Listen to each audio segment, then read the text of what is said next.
Hi, I'm Ted Santos from Straight Talk. We are the talk show that's made for men by men. And ladies, we always love having you be part of our show.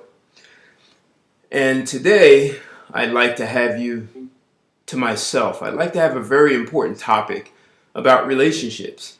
On Straight Talk, we are always talking about relationships from a man's perspective. We also have a Facebook page if you haven't been part of that by the same name of Straight Talk. And this past Sunday on January 19th, we had a conversation that the title was, Why Should a Man Be Faithful to a Woman? Right? Are you entitled to a man being faithful? And while the topic may have been provocative for some people, the conversation really was about responsibility. So what's your responsibility in a marriage, in a relationship? Can you be complacent and just be there and say, I'm a prize and you should be happy I'm here, and expect your husband or even boyfriend to be faithful to you? And we talked about what it means to be a professional husband or wife or spouse, and having it being analogous if you're a professional at work, right? So what's the professional etiquette as a spouse or even a boyfriend or a girlfriend, significant other? And a lot of what we were getting was, well, if you just honor your vows in a marriage. And so I'm asserting, and what we talked about was training. So what sort of training do you have to even be in a relationship? And I'm saying many of the problems that people have in relationships of all sorts are because people are only using the communication skills, the mindset that they inherited from their environment. So what I'd like to speak to you about today is the very specific training that you can get to make you more effective, more efficient in your relationships. Significant other, marriage, boyfriend, girlfriend, cohabitating, engagement. And it's analogous to running, because in our show, someone said, well, just honor your wedding vows and everything will be fine. And I'm saying that's really not enough, because everyone can know the wedding vows. You can make them up yourself. But wedding vows is like running. Healthy people know how to run. Even though you can run, it doesn't mean that you're a trained runner. Or you can even look at someone who's run track in high school. They've been trained to more efficiently move their body from point A to point B by running.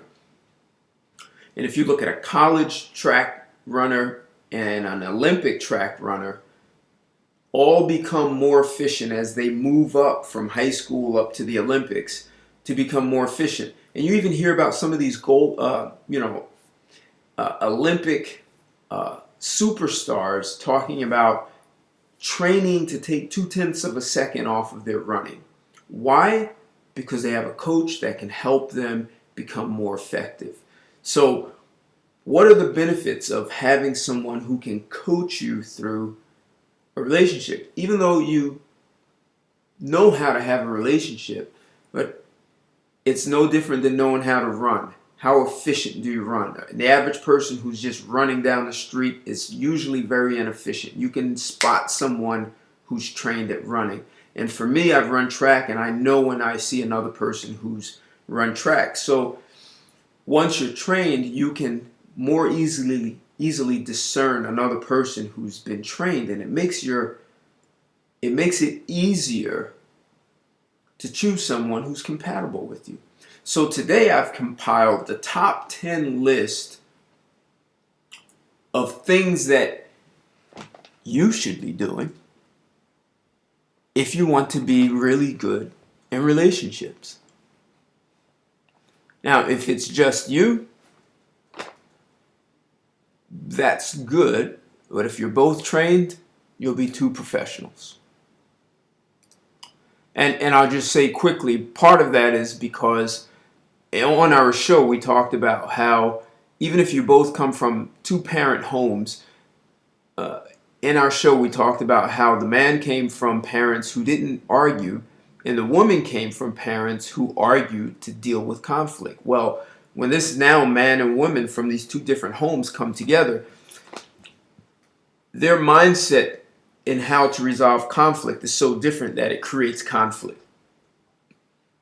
So, I'm going to start with number 10, and we're going to talk about top 10 ways or top 10 things to be trained in to have a great marriage. This is marriage training. And I've heard about husband school and wife school.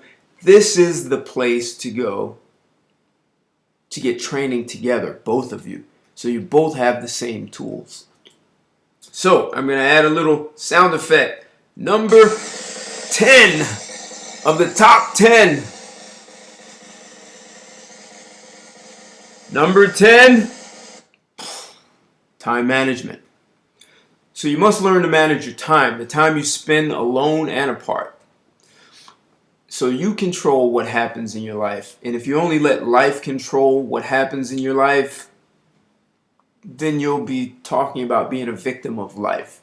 If you allow life to control your time, you're going to be all over the place. And you may not get the kind of time that you want together, and then you'll see that the two of you are drifting apart, even though you have wedding vows and you have holy matrimony, or even if you cohabitate. Number 9.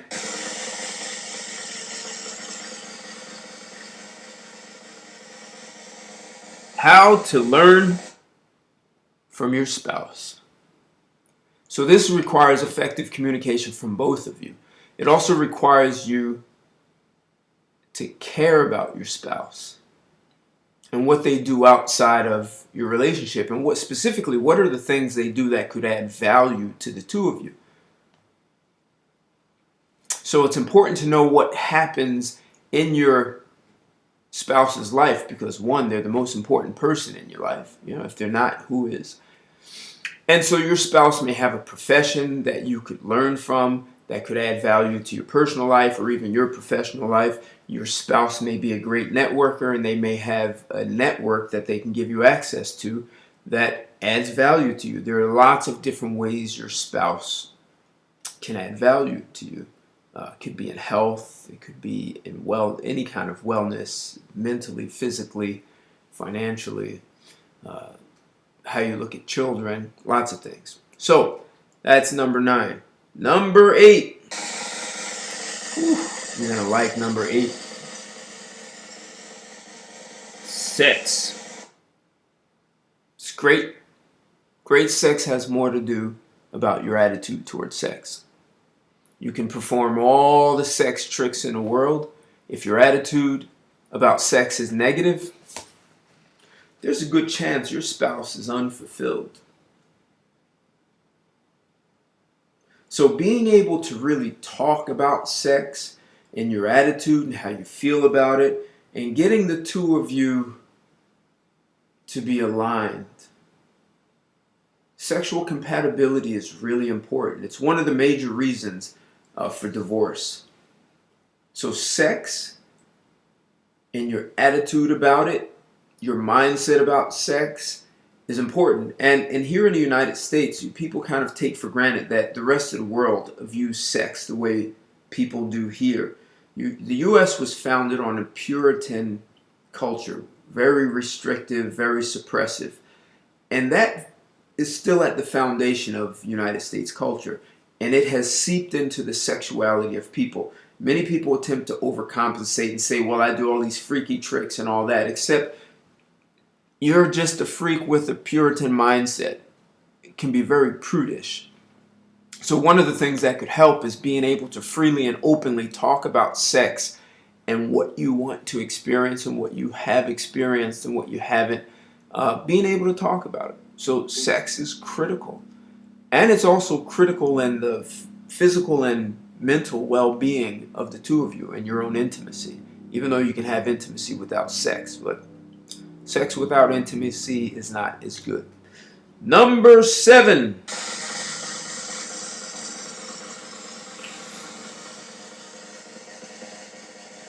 Physical and mental health. This includes your diet, your exercise, ways that you develop your mind, how do you constantly develop yourself? Do you do them together? Do you do them separately? So your physical and mental well-being is critical in a relationship. And especially in a long-term relationship. One of the things that came up on the call is that people just get older and your body gets horrible and you're supposed to just accept that. And you hear women say, you're going to love me as I am. Well, some men feel like that's kind of a bait and switch. You gave me this really hot woman at 25 and now you're 40 and you just didn't take care of yourself. So do you even care about yourself? So physical and mental well-being. It's great to have a woman who's physically hot, but you also want a woman who is intellectual and trained how to handle life.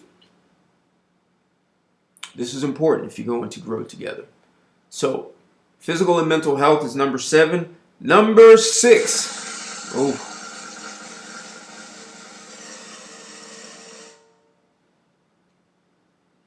Number 6 is money. Money management, money budgets. Welcome to the future of real estate. Lost my drum roll. So, number 6 is money management, budgets. How do you manage budgets? A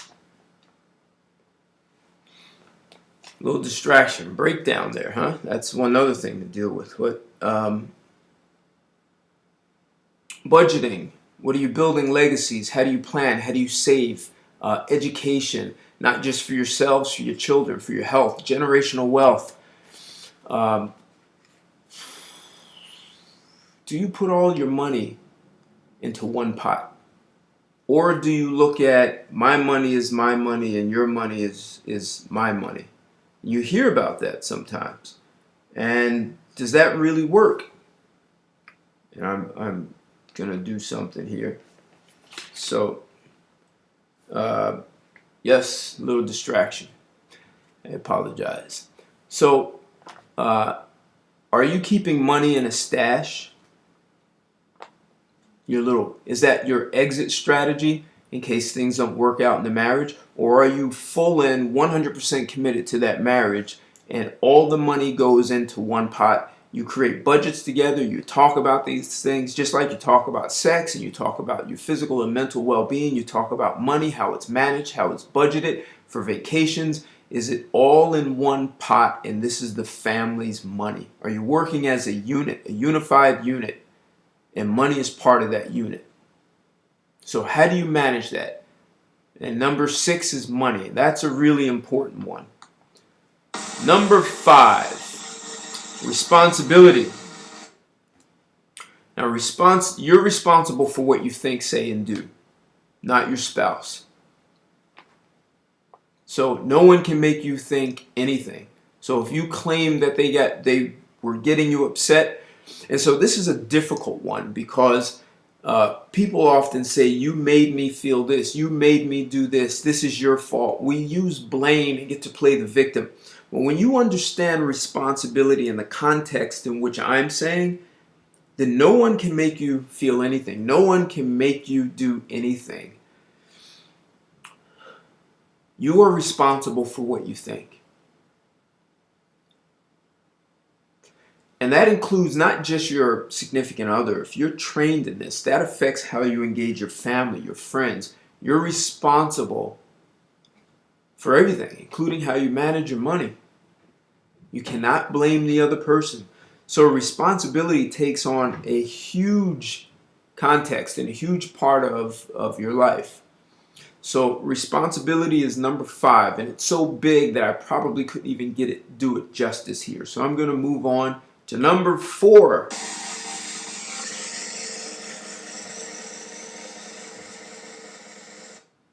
Number 4 is listening.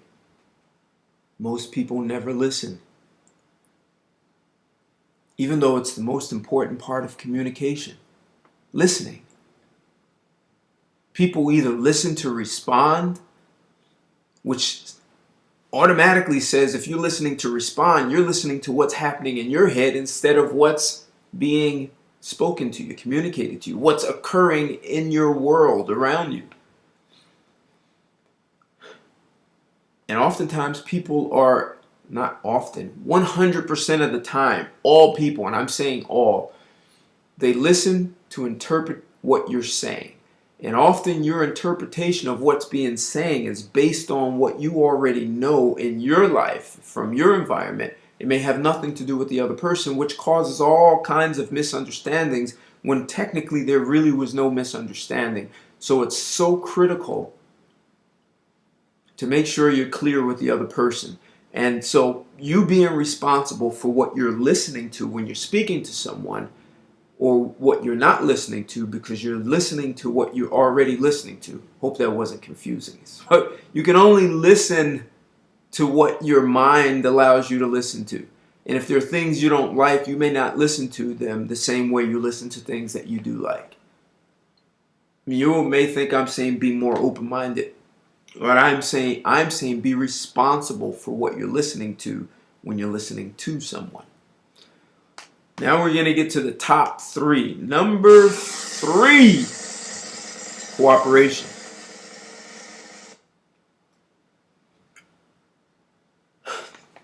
This is critical for a relationship. I'm not talking about submission, I'm talking about cooperating. This is about building a team of 2 and making a life easier for both of you. This is where you really understand your spouse is the most important person in your life. And if they're not, then maybe it's you who's not qualified. So when you get the sort of training to which I'm referring, you get these things that I'm saying and you get trained to have a mindset to understand cooperation, which requires you to fully listen to what your spouse is saying to you, your significant other, so that you can understand how to add value.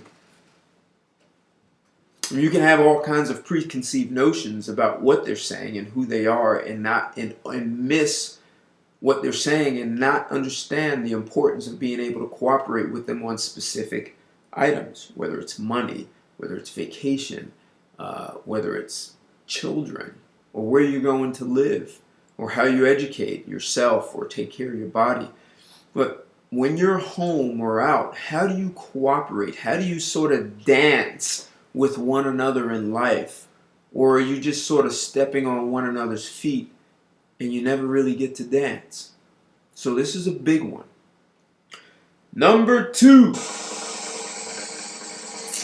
This is huge. Number 2 is huge. It is conflict resolution.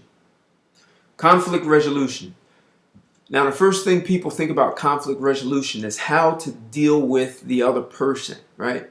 How to get the person, like we think about being able to change or stop someone from doing anything. Conflict resolution, the first priority is self and what you are thinking in your own head. Being able to resolve conflicts also requires the ability to negotiate. I didn't say compromise. It's being able to understand what the other person wants so that you can ensure both of you are getting what you want out of this. And it may not look exactly the way you thought it would look, but it's having that sort of care, right? And listening and understanding and making sure you're listening to the person and not all the stories in your head. So conflict resolution is critical because at some point, as I was saying, one spouse may come from a family that argues a lot, and the other spouse comes from a family that never argues. And so there's a conflict right there in how you resolve anything. So some days you're going to like what your spouse says, and other days you're not going to like. You may think they offended you when they didn't, because that's the way they do things in their family, and now you all are fighting and ready to walk down divorce alley because you had no idea how to resolve the conflict. And usually the conflict is in you, and instead of being responsible, you start to see how these things tie in, right? If there's intimacy in your relationship, you may be more caring about what they have to say. So conflict resolution is number 2. And number 1, and this is the number 1 thing to be trained in, to even look for in a spouse. Number 1 is integrity. This is huge. There's no way I can do it justice here. But integrity is honoring your word as yourself. If you say you're going to do it, you do it. If you say you're not going to do something, you don't do it. If you say this is an exclusive relationship between the two of us, that's your word. It has nothing to do with what they made you do or how they made you feel or didn't make you feel. This is when all the other things about communication and responsibility for how you feel about yourself and taking care of yourself, sexual relations, integrity is keeping your word. Very difficult to make anything work with anyone who doesn't keep their word. And on our show, we talked about how in the old days, if you didn't keep your word, you could possibly starve to death because no one in the village would do business with you because you're known for not keeping your word. And you'd be so alienated that you'd starve. No one would give you business. No one would deal with you. So that was a time when integrity was important. Now we live in an age where, hey, what are you going to do? It's like, what you going to do about it? I didn't keep my word. So what? Even criminals have a code of conduct. So what's the code of conduct in your marriage? How do you express integrity? Do you even look for it? Are you playing games that are counterproductive to cooperation, counterproductive to keeping your word? Are you always testing your spouse? So these are the top 10 things, with integrity being number 1, because integrity is infused in all the rest. And you notice I didn't say love. See, if you have these things and you're well trained in them, right, and you know you're with someone who has high integrity, it's easier to have an affinity, and that affinity turns to love. And you're with someone who cooperates with you and is responsible, and they take care of themselves mentally and physically. Affinity and love will just grow out of that. But these are the things that become the foundation, and they are critical. And I know this video went a little bit longer than what I anticipated. There was even a breakdown. So how do you manage yourself in a breakdown? So that breakdown could be seen as conflict, right? I could have given up on my drum roll, but I was committed to giving you a message and adding the sound effect. So I'd like to hear your thoughts about this video and the top 10 things to be trained in for marriage. Like it, share it, tell your friends that these are the things that you should be trained in. And if you are truly interested in being trained in any of these, you can find me, contact me on Facebook. I offer this kind of training in corporations and in personal life, couples. I even have clients where there are family-owned companies, where there are siblings, where it's husband and wife, boyfriend and girlfriend, and I am, without question, dealing with the compatibility of a personal relationship and how that supports to grow and enhance the company. So you can find me on Facebook or under Ted Santos, also LinkedIn and Twitter. You can email me at tsantos@turnaroundip.com. That's IP like intellectual property. And I'd love to hear your thoughts on this video. I'd love to hear some of the challenges you're dealing with in your personal life. And I'd love to see you have an extraordinary relationship and be trained in these top 10 and many other things. So thanks for watching. Don't forget to like, share, and leave some comments. And I'll look forward to hearing